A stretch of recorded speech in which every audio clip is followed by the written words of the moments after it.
the good stuff. Siege Rhino, Corsair Crewfix, Fleecemane Lion, and so on down the line. Yeah, I like his Planeswalker finishers. So he has a Nissa, a Sorin, a Ajani, and 3 Elspeth. But what I think is more impressive about the deck is what he's done with the creatures. It is 4 4-ofs. He's playing Caryatid, Corsair Crewfix, Fleecemane Lion, and Siege Rhino.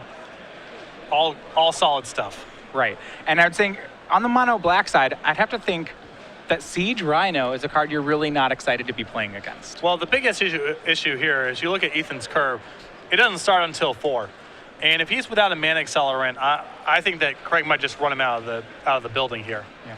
Turn 1 Tormented Hero from Craig Krempels. Ansorge plays a Temple, keeps the card on top, and passes. But you really did hit home here. Black no longer has a kill spell at 2 or less. Well, there's still Bile Blight. That's your big one. That's it. Which he's not playing. So his kill spells are Abzan Charm, Hero's Downfall, and 1 Utter End. You see a Thoughtseize, turn 2 from Krempels. It is 4 more lands from Ansorge. He does have an Abzan Charm and a Hero's Downfall. And it looks like Elspeth. So lands, a couple of removal spells, and a finisher. Not terrible, but not what you'd want against a deck that's playing 2 1s for 1. Right. If Ethan's able to find something like a Fleecemane Lion or a Corsair, or even a Caryatid, that helps him get to these powerful cards. But if he misses on cheap plays for the first couple turns here, he might be in a lot of trouble. Although Craig's hand did appear to be quite land heavy, so Craig giving a little read here to Abzan Charm. Yeah, Abzan Charm, I like how you can see all 3 of the colors in it very well. So the white ability is exiling a large creature. That one may not come up too much here. The black ability is a Sign in Blood, and the green ability is Common Bond, or distributing 2 1/1 counters. All 3 of these modes are not great in this matchup. Though it does kill Herald of Torment or a bestowed creature or what have you, it's mostly 2-power creatures, and distributing 2 +1/+1 counters, not that likely to come up. Craig takes the Hero's Downfall. He did not have another creature to make that turn. He played a Polluted Delta, but that was it. Looks like he has a Mogus's Marauder and a Grip of Lands at the moment. In Urborg in his list as well, in Craig's, which we did not see in the mono black aggro list last time. Not a lot going on with an Urborg here. I believe the only thing that it really allows him to do is not sacrifice a fetch land if he does not want to and still have it generate mana. Yeah. What I do like about his list, you touched on this the last time we saw mono black, is if he's playing, you said if you were playing Empty the Pits in the sideboard, you'd be playing 8 fetch lands. Krempels is doing exactly that. Yeah, no question. That's what I would be doing. And there's the Mogus's Marauder alluded to earlier. Craig's going to play it, and Ansorge goes down to 14. Mogus's Marauder, so good in this deck, and especially if you anticipate, the win condition of choice for most of these decks is going to be Elspeth. Mogus's Marauder is great against Elspeth. And this Abzan deck is just having a slow time right now. Ethan's draws have been the land you see in play right now, so a Tri-land, and then another copy of Elspeth. He just doesn't seem to have much interaction going on. I mean, Craig's draw has been really bad this game, and he's still doing just fine right now. Ethan down to 10. He does finally draw the Sylvan Caryatid. Now, there's only 2 copy of Mogus's Marauder in Craig's list, so Elspeth is a little bit harder for him to beat than most builds, and now he's potentially looking at that card next turn. Yeah, there is the Caryatid. Now, mono black doesn't do too many things in post Elspeth spot, right? It's how does it win from there would be, I guess, the question. It is Herald of Torment, it is Spiteful Return, and it is Mogus's Marauder. Those are your cards. Gnarled Scarhide is going to bestow on the Tormented Hero. That will drain Ansorge for 1 and will allow him to swing for 4 here. As you'd imagine, Caryatid will block the Mogus's Marauder. So Ansorge will go down to 5. That does put the Tormented Hero in Abzan Charm range. But I think Craig is anticipating that Ethan is just going to tap out this turn for the Elspeth, at which point Herald of Torment becomes a draw, the Mogus's Marauder is a draw, and if Ethan wants to spend his turn using a removal spell, well, okay, that's another draw step for Craig to find one of these cards. Even a Thoughtseize at that point allows him to get the Elspeth out of Ethan's hand. Yeah, it's actually not 2 Elspeths. It's an Elspeth and a Sorin in Ethan's hand. So it has his choice of walkers here. And it's still going to be the Suns champion.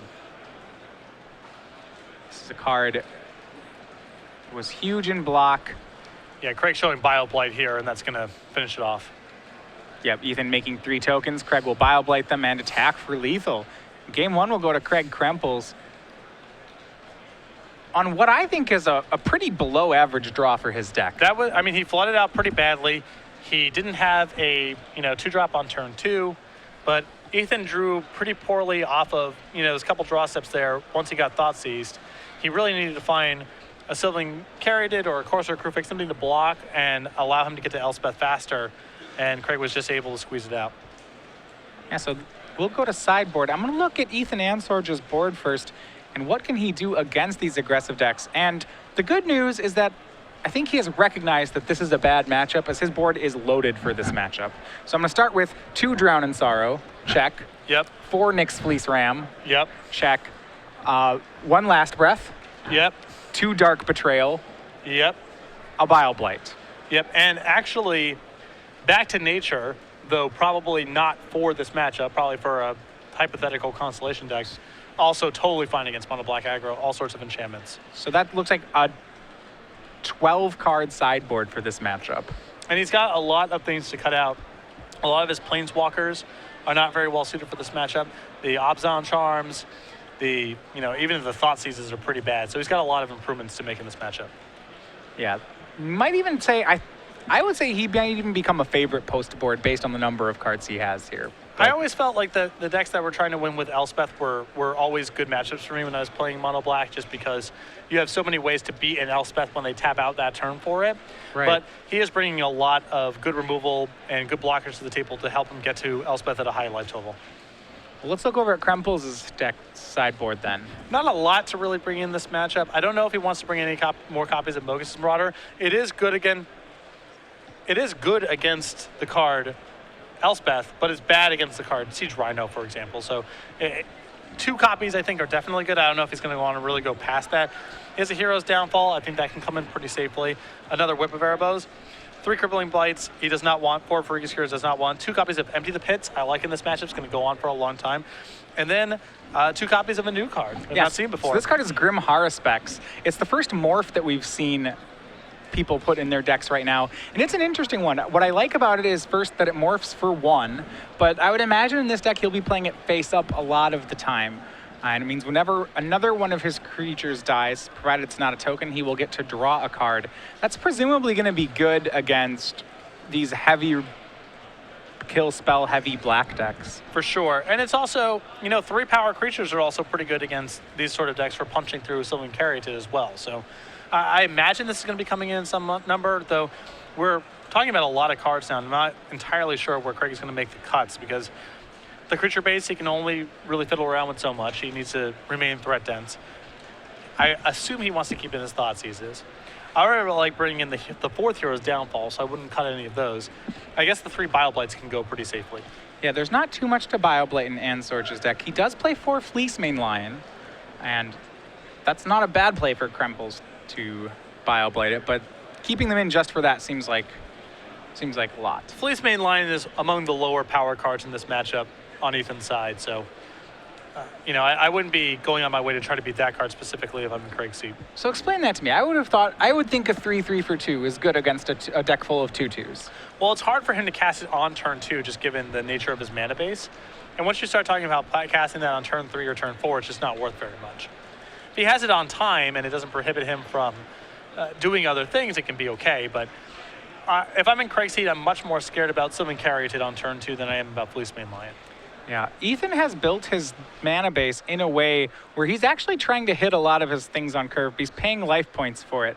Looking at his mana base, he does have three Windswept Teeths, 2 Caves of Koilos, 2 Llanowar Wastes, and 2 Mana Confluences even. So a lot of untapped lands, but they all are ones that hurt him. Very good for Craig's chances in the matchup. The more damage land someone's taken for these beatdown decks. It'd be one of the big reasons I would be playing this deck myself or some version of it this weekend, is I just would anticipate seeing a lot of mana bases like the one Ethan has. One of the best responses to a player who's playing tap lands is to play 1-drops. Because if you're an Ethan seed and you're expecting a lot of mirror matches, yeah, play Mana Confluences. The points don't matter that much, then I'd rather just be casting my things on time. But against a list like Craig's, it's a big cost. Ansorge will be going to 6 here. He is on the play for game 2 after a pretty solid thumping game 1 there. Just seemed that his deck did not match up well. The removal was way too expensive for the creatures. For those of you relatively new to competitive Magic, Craig Krempels may not be a name that you recognize, but he has quite the tournament resume. Some Grand Prix top 8s, a Pro Tour 9th place in Yokohama many moons ago, was the runner-up in the Rookie of the Year race to Masashi Oiso in 2004, I believe it was, and a Legacy Open champion not that long ago. Also, one of my very good friends. Yeah, we see Craig on the left here. A northern New Jersey resident. Local to New Jersey. He still lives. He lives in northern Jersey now. I think in the West Orange area, I believe is where he lives, which is very close to Seton Hall University, which is where I went to during my brief college attempt. All right. Ethan's going to keep on 6 here. He's on the play. It looks like we're underway. Temple of Silence for Ethan.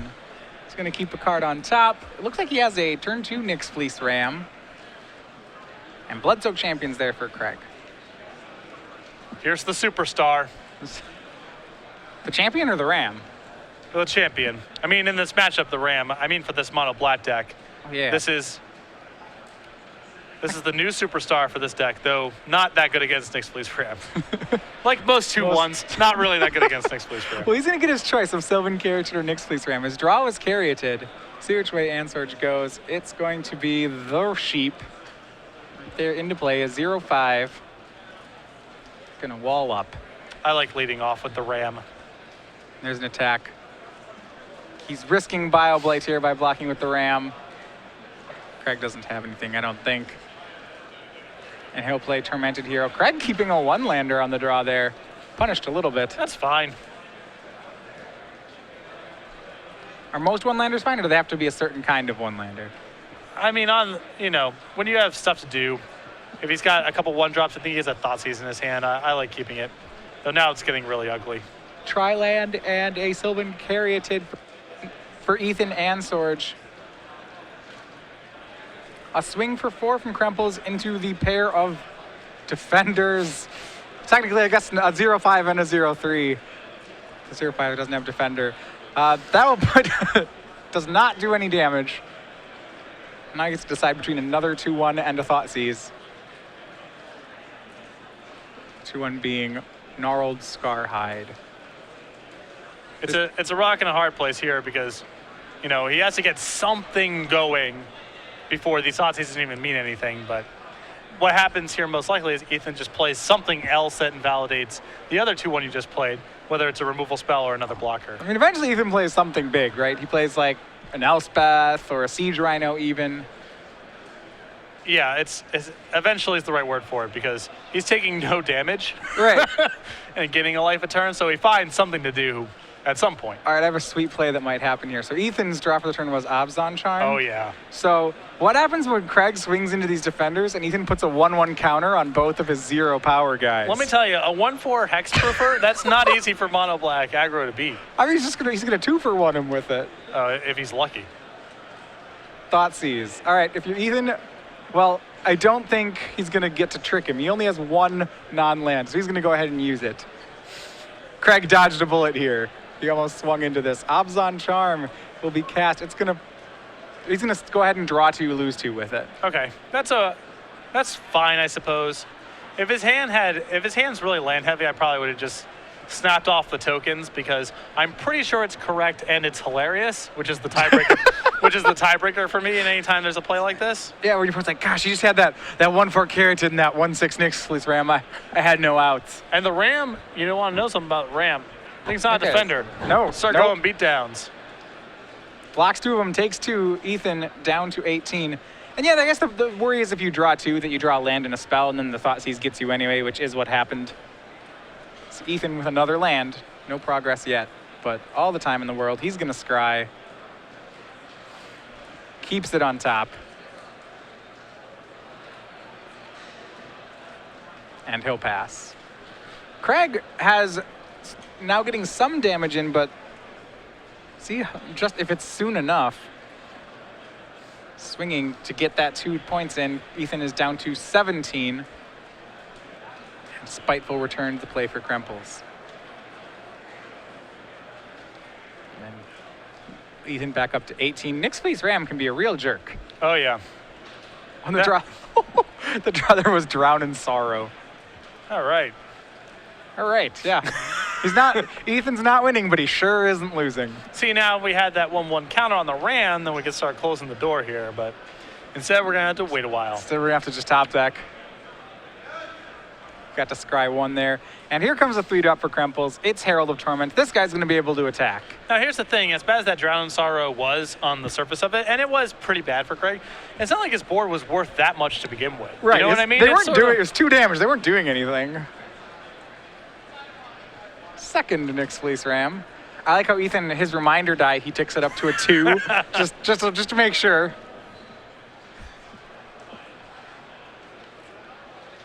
And a fetch land for Craig. He has, I think he's going to bestow Spiteful Return Tears. Time to suit up a creature. This gives him a shot. If Ethan can't kill the Herald of Torment, this is a real clock that Craig's putting together. Yeah, this is 6 a turn. 6 damage a turn is a lot. And that is what's happening. Spiteful Return is on Herald of Torment, and a swing for 6 will put Ansorge down to 13. Okay. Great. Now it's only going to be netting 4 return because of the Nick's Fleece Rams. But this is a must-answer threat. Again, given how badly things have gone for Craig thus far, he's, above 0% to win the game right now, it feels like, which is all you can ask for. Hero's Downfall was the draw for Ansorge, so he's going to have the answer for Herald of Torment. Lets Craig lose a life and go down to 14. And Craig actually gets to do 2 damage here no matter how you cut it. Yep. Because even if Ethan were to kill this before combat, the Spiteful Return has been in play, and so is an eligible attacker. Exactly. And the card drawn for Krempels is one of the 2 copies of Grim Haruspex out of the board. So this will force some sort of action from Ethan pre-combat, much in the same way that we saw Voice of Resurgence do last season. Looking at Craig's hand, I like Craig's chances here. He has Hero's Downfall, another Herald of Torment, a Grim Haruspex, and a Blood-Soaked Champion. Those cards all seem pretty strong here. So this is, I think, hoping that Ethan doesn't know what's going on here. Yeah, he's going to play it face down. All right. We'll see what the timing was on this, whether or not Ethan cast the Downfall in response. I don't think he cast it in response to the Morph. He let the Morph resolve. Yeah, I imagine Craig went into combat, and that's when Ethan decided to use the removal spell. Yeah. He let the Morph resolve. So Craig nets a card there. 2 damage from the Spiteful Returned as well. You know what's not a bad mechanic to be playing with week 1 of a set release in a constructed tournament? Morph. Morph is not bad. And the joke with Morph always was you knew what the card was before when they played it face down, right? When they were a white deck in Onslaught, it was probably an Exalted Angel. It could be a Whipcorder. I don't know. There was a Daru Sanctifier was a card that was in some people's decks. There's other morphs, but it was usually an Exalted Angel. If you hadn't studied up on the spoiler, you wouldn't really know what the mono black morph would have been here. Right. 5th land for Krempels. Remember, he has a Blood-Soaked Champion in the yard as well, so he can start raiding those guys back. I think Craig's going to prioritize he's not trying to play a card advantage game really in that sense right now, because his champion's just not worth anything against the blockers he even has. It is something he can go back to at some point if he's able to develop a board, but I think he's going to want to just get his best threats on the table first, and then incidentally get the champion back if time permits. Yeah, it looks like he's going to bestow Herald of Torment onto Grim Haruspex. And then a swing. This will be for 8. And that puts Ansorge down to 7. He needs to get one of his finishers pretty quickly here. Even now, his finishers, it's not clear how much they're even worth. even something like Siege Rhino, it's not even clear Elspeth is for sure good enough to get this done. Craig has a 6-power flyer that when you kill it, becomes a 3/3 flyer. Yeah. And, you know, to be honest, the fact that Ethan did not put the counters on his walls there is coming back. The Spiteful Return's getting in a bunch of free chip shots as a result. Absolutely. I mean, the appeal of that play was it would have blanked the Thoughtseize as well. Yeah. We see a Johnny Mentor of Heroes made for Ethan. And I think now some of the creatures are going to get 1/1 counters. Yeah, you see he can +1 distribute 1/1 counters among 1, 2, or 3 creatures. Believe that's what he's going to do here. No, he's looking at the top 4 instead. And he finds a 3rd Ram and a Rhino. He gets choices. Well, the problem is that some of his leftover mana here are Windswept Heaths. So the Siege Rhino's not quite the good deal that it would be normally. Yeah, it's Windswept Heaths and a Llanowar Wastes. He's going to get the Rhino anyway. But yeah, it's going to cost him 2 life points to play the Siege Rhino. So he'll net 1. And the other issue here, if you're Ethan Seat, Craig's been missing land drops. Last 3 cards in his hand, probably spells. When you go back to that charm, basically Ethan has to draw 2 spells, both of which are pretty good. If he draws... Yeah. And he takes 2 points of damage drawing the 2 cards. He takes 2, and if he draws 2 spells, he gets to keep the worst of the 2. Right. Or if he draws 2 lands, then he's 2 draw steps through his deck. And, you know, I mean, in any scenario, he's 2 draw steps through his deck. But I think that it looked unorthodox, but if he had those, you know, a 1/6 Ram and a 1/4 Caryatid, he probably would have saved a lot of damage and maybe even started threatening Craig's life total at various points here, too. All right, here is Siege Rhino. Ethan went down to 7 to cast it, but he gets to go up to 10. The king of rates. The Rhino. The Rhino. King of rates.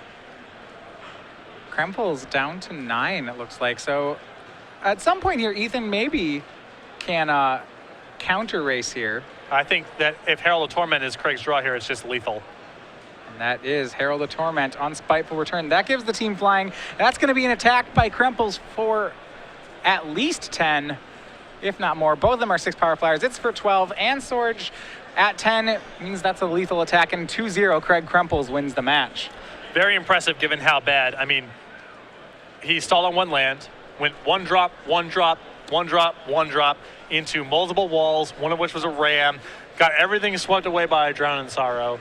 But Ethan's deck, not a lot in the way of card drawing, and his only real power cards in that spot, you know, he's got a Bramaz, he's got 4 Siege Rhinos, 3 copies of Elspeth. I guess we can count the Sword and the Nissa.